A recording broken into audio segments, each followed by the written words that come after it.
हर हर महादेव दोस्तों, सनातन वर्ल्ड में आपका स्वागत है। आशा करती हूँ कि आप सभी स्वस्थ और मंगलमय होंगे। आप सभी को नागा वॉरियर्स के सेकंड पार्ट का बेसब्री से इंतज़ार है, जो कि अब ख़त्म होने वाला है। आप सभी के कमेंट्स पढ़कर बहुत अच्छा लगता है कि मेरे साथ साथ आप सभी नागा वॉरियर्स के सेकंड पार्ट का वेट कर रहे थे। मेरे चैनल को इतना प्यार देने के लिए आप सभी का दिल से धन्यवाद। जो लोग हमारे चैनल पर नए हैं उनको नागा वॉरियर्स का फर्स्ट पार्ट हमारे चैनल पर मिल जाएगा। तो चलिए दोस्तों, महादेव का नाम लेते हुए नागा वॉरियर्स के सेकंड पार्ट के प्रथम अध्याय का श्रवण आरंभ करते हैं। अध्याय 1, युद्ध की गूंज। रहस्यमय नागा अब वहाँ नहीं था, लेकिन थॉमस को एक बात जो परेशान कर रही थी वह यह थी कि उस रहस्यमय नागा को इतने विस्तार से उस युद्ध के बारे में कैसे पता था जो सैकड़ों साल पहले लड़ा गया था। उस अंग्रेज के मन में कई तरह के सवाल रहस्य के रूप में बस चुके थे। थॉमस का मन संदेह के कारण आश्चर्य से भर गया था। उसका अंतर्मन यह मानने को तैयार ही नहीं था कि यह नागा कोई और नहीं, वही अधिराज था जिसने गोकुल के उस महासंग्राम में अजा और शंभूजी के साथ मिलकर उस क्रूर रक्त पिशाच सरदार खान के खिलाफ युद्ध लड़ा था।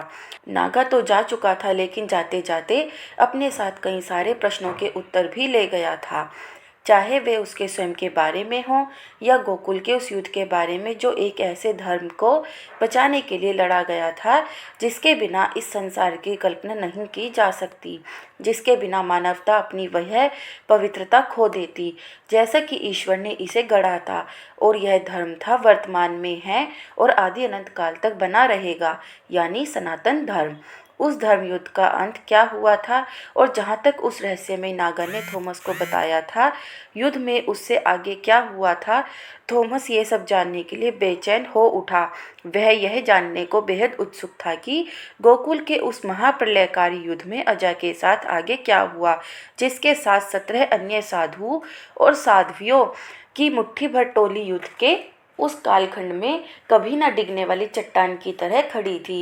एक और बहते लहू में योद्धाओं का मान, अभिमान और स्वाभिमान सना था, तो वहीं दूसरी ओर लहू के उस गाढ़े रंग में रिश्तों की एक अनकही कहानी रची थी, यानी कि शंभूजी, जो अपनी धर्म शर्त से बंधे होने के कारण कभी अपने पुत्र अजा को यह बता ही नहीं पाए कि वह अजा के पिता और सूरजगढ़ के राजा ध्यानेंद्र हैं। वह यह कभी बता नहीं पाए कि अपने उसी पुत्र की दुनिया में आने की खुशी ने उन्हें संसार का सबसे सौभाग्यशाली इंसान बना दिया था। उस महान रण में शक्ति और विश्वास के प्रतीक रूप में स्थापित शंभूजी और अजा वास्तव में अग्नि और ज्वाला के प्रतीक थे। जहाँ शंभूजी ज्वाला थे तो अजा उस ज्वाला की तपिश थे। उन दोनों पिता पुत्र की महान आत्माएं हिमालय से निकलने वाली उस पवित्र गंगा जितनी ही शुद्ध थी, जिसके बिना भारतवर्ष का अस्तित्व पूर्ण नहीं हो सकता। उस रहस्यमय नागा की उपस्थिति और उसकी बातों ने थॉमस पर गहरी छाप छोड़ी थी। रहस्यमय नागा भले ही वहाँ नहीं था, लेकिन थॉमस 250 साल पहले लड़े गए उस युद्ध में उस रहस्यमय नागा के अधिराज के रूप में होने के रहस्य में उलझकर रह गया था। सिर्फ इतना ही नहीं, नागा योद्धाओं की अधूरी लेकिन अविस्मरणीय कहानी जो समय की धारा में कहीं खो गई थी, मानो उस फिरंगी थॉमस की आंखों में ही सही, लेकिन एक बार फिर जीवित हो उठी थी, जिसका इस भारतीय संस्कृति से कोई ताल्लुक नहीं था। थॉमस की यादों में नागा द्वारा कही गई उस गौरव गाथा का वह अद्भुत दृश्य कभी भूला नहीं जा सकता था, जिसने उसके संपूर्ण जीवन को सनातन के रहस्यों के इर्द गिर्द समेट कर रख दिया था। यह वही दृश्य था जब शंभूजी बैल की पीठ पर सवार होकर युद्ध के मैदान में लौटे थे। उस पल जब रहस्यमय नागा थॉमस को युद्ध के मैदान में शंभूजी के इस ऐतिहासिक आगमन का वृत्तांत सुना रहा था, थॉमस एक पल को चौंक गया था। उस क्षण उसे लगा था मानो हर हर महादेव का जय घोष उसके चारों ओर गूंज उठा हो, मानो वह स्वयं भी उस युद्ध के मैदान में खड़े होकर शंभूजी को बैल की पीठ पर सवार होकर उस अलौकिक सेना का नेतृत्व करते देख रहा हो। उसकी कल्पना जीवंत होकर कुछ ऐसी छवि गढ़ रही थी मानो जैसे भगवान शिव स्वयं नंदी की पीठ पर सवार होकर उस युद्ध का नेतृत्व कर रहे हों और दिव्य नागा साधु उनके पीछे चल रहे हों। यह दृश्य शक्ति और एकता का दिव्य संयोजन था। गोकुल की लड़ाई के उस अद्भुत और दिव्य वृत्तांत में न केवल त्याग और समर्पण के भाव थे, बल्कि युद्ध कला का अद्वितीय प्रदर्शन भी था। थॉमस के अंतर्मन को नागा योद्धाओं की अडिग भावना और अटूट बंधन ने भी बेहद प्रभावित किया था।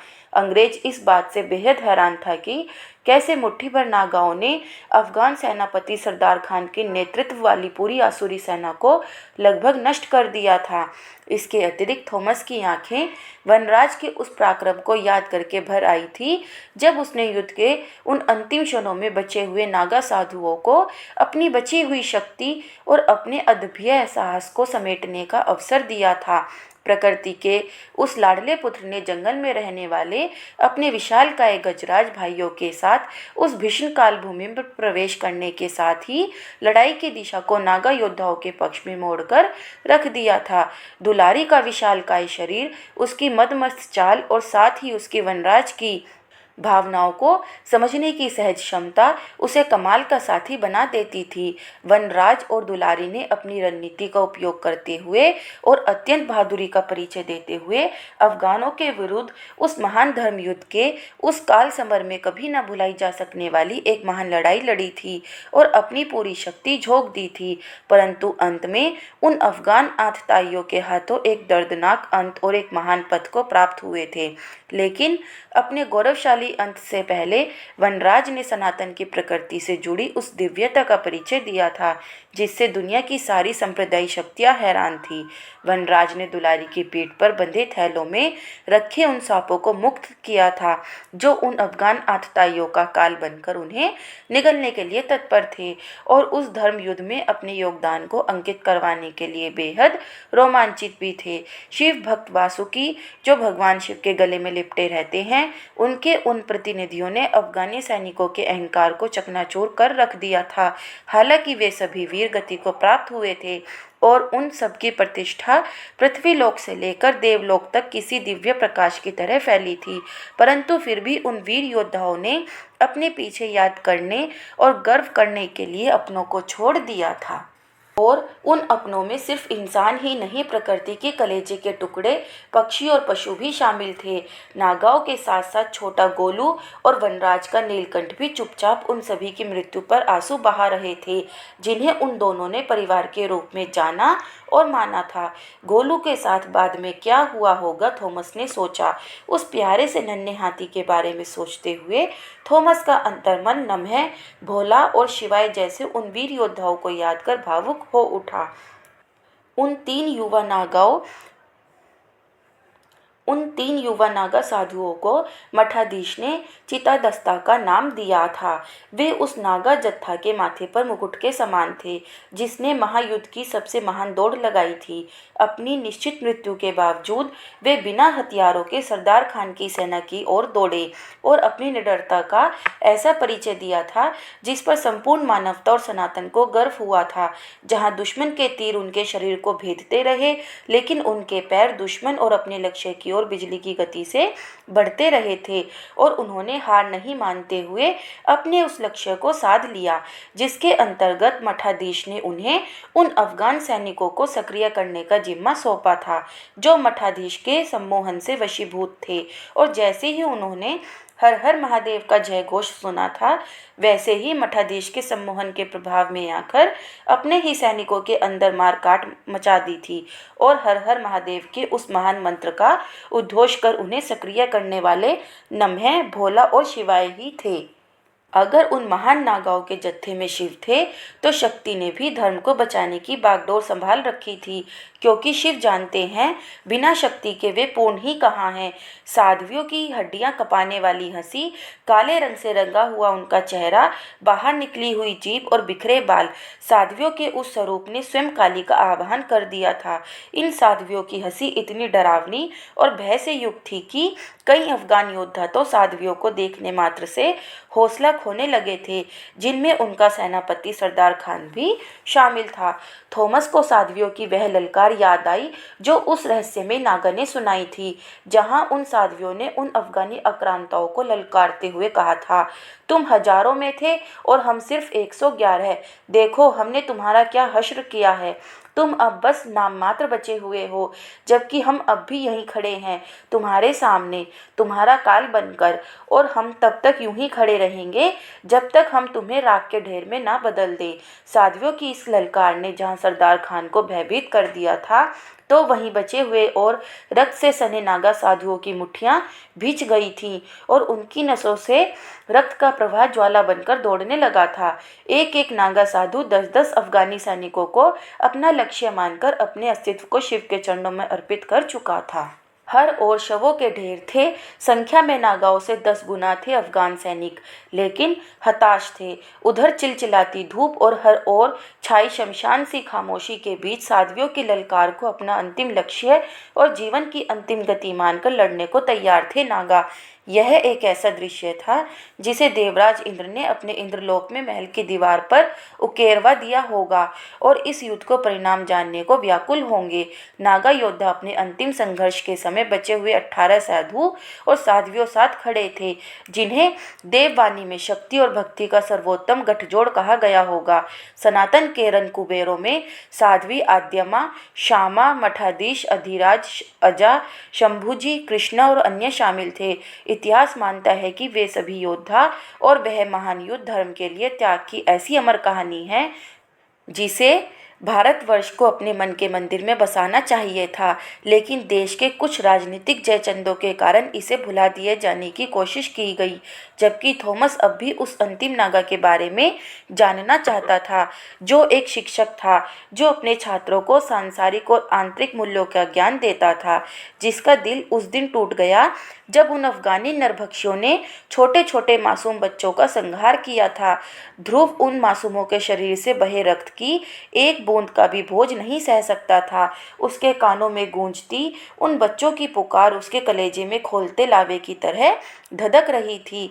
अहिंसा के उस पुजारी की दुनिया उस दिन बदल गई थी जिस दिन उसने सरदार खान और उसकी सेना की निर्दयता और क्रूरता को देखा था, जो निर्दोष शिव और विष्णु के भक्तों का बेरहमी से कत्ल कर रहे थे। क्या गलती थी उनकी? अपने आप से पूछे गए उसके एक प्रश्न ने उस आम से शिक्षक को एक योद्धा में बदल दिया था। एक ऐसा योद्धा जो अफगानी मुसलमानों के रक्त का प्यासा था, जिसे उन निर्दोष हिंदुओं के रक्त की एक एक बूंद का बदला लेना था। लेकिन नागाओं के नेता और महान योद्धा अजा ने ध्रुव के लिए कुछ और ही सोच रखा था। अजा को उस संग्राम का आभास था जिसकी काली छाया के नीचे सनातन की लौ जल रही थी, जिसे अजा बुझने नहीं देना चाहता था। इसलिए अजा ने ध्रुव को हिमालय की अंतहीन और दुर्गम पहाड़ियों में अपनी अपनी दुर्लभ साधनाओं में लीन उन नागाओं को खोजने का जिम्मा सौंपा जो सनातन के पहरेदार थे। ये ऐसे पहरेदार थे जिनमें ऐसी क्षमता थी जो सनातन की रक्षा में संपूर्ण असुर लोक से टकराने की शक्ति और साहस रखते थे। जब तक अपने लक्ष्य को पूर्ण नहीं कर लेना, तब तक चाहे सामने स्वयं यमराज भी क्यों ना हो, मरना नहीं और कहना उन पराक्रमी शिव भक्तों से कि श्री कृष्ण की धरती की अस्मिता खतरे में है। ये अजा के अंतिम वाक्य थे, जिसे ध्रुव अपने प्राणों में समाहित करके उस अत्यंत खतरनाक और अंतहीन रास्ते पर चला जा रहा था, जिसका अंत प्रकृति को छोड़कर किसी को पता नहीं था। परंतु थॉमस अब भी जानना चाहता था कि ध्रुव के साथ क्या हुआ। राजा वेदांत, जिसने अपनी कायरता में नागा योद्धाओं का समर्थन करने के लिए युद्ध में भाग लेने से मना कर दिया था, उसका क्या हुआ? हालांकि वेदांत की सेना के सेनापति विष्णु भक्त कृष्णा ने अपनी ही राजा से विद्रोह करते हुए नागाओं के पक्ष में अफगान सेना से लड़ने का निर्णय किया था। वे भी उन अंतिम 18 योद्धाओं में से एक थे जो उस असुरी सेना के आगे दीवार बनकर खड़े थे।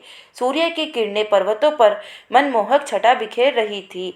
हाड़ और रक्त जमा देने वाली सर्द हवाओं के बीच थॉमस ने किसी तरह उस दुर्लभ और खतरों से भरी ऊंचाई से नीचे उतरना शुरू किया। अपने हाथ में एक पुरानी सी किताब, एक मानचित्र और शंख को पकड़े हुए थॉमस नीचे उतरता जा रहा था। लेकिन उसके मन में उस रहस्यमय नागा द्वारा कही गई कहानी अब भी लगातार चलती जा रही थी और वह अपने आप को उस कहानी के अंदर डूबते चले जाने से रोक नहीं पा रहा था।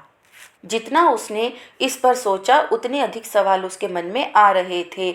उसके कदम सफ़ेद बर्फ की परतों में धंस रहे थे और उसका मन नागा की उस रहस्यमय दुनिया में धंसता चला जा रहा था जो हिमालय के उन बर्फीले मैदानों की तरह अंतहीन था। थॉमस को चलने में काफ़ी परेशानियों का सामना करना पड़ रहा था।